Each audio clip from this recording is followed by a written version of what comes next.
The Economic Survey of 2016-17 was presented by the Chief Economic Advisor Arvind Subramanian today. This report opened with a section on 8 interesting facts about the Indian economy.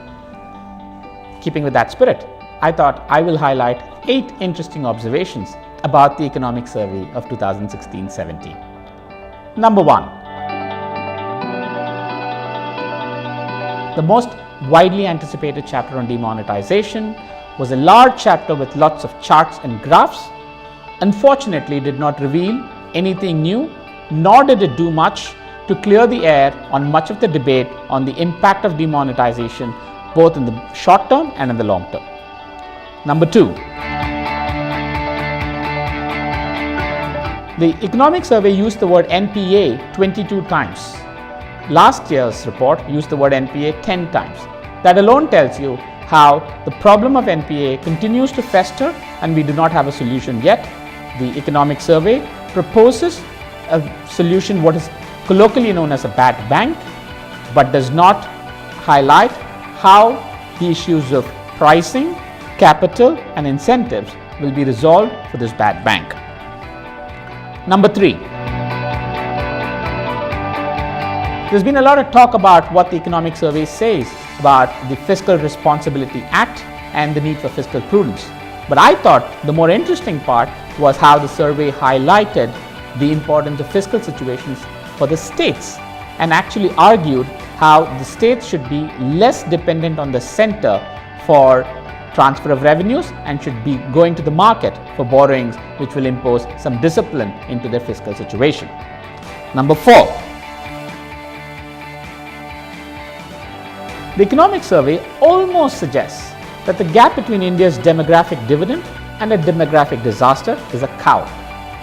It highlights how the apparel industry and leather and footwear industry are the 2 industries that can create millions of jobs, especially for women. While there are many factors such as labor laws, tariffs and taxes that hold back the development of these 2 sectors, there is also the ban on cow slaughter that makes India uncompetitive in the global export market for leather hides. Number 5. The issue of universal basic income got a lot of attention leading up to this economic survey.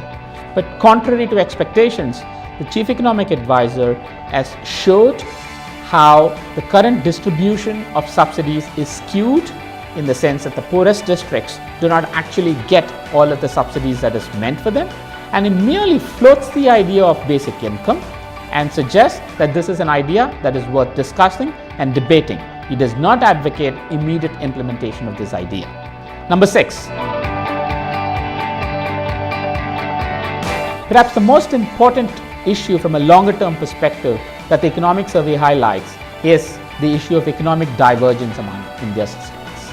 This survey shows how the richest states continue to get richer while the poorer states are getting left behind, and it is true with health parameters as well. This makes India a complete outlier in the world, and it has some significant consequences for policies such as GST and India's federalism in general. Number 7.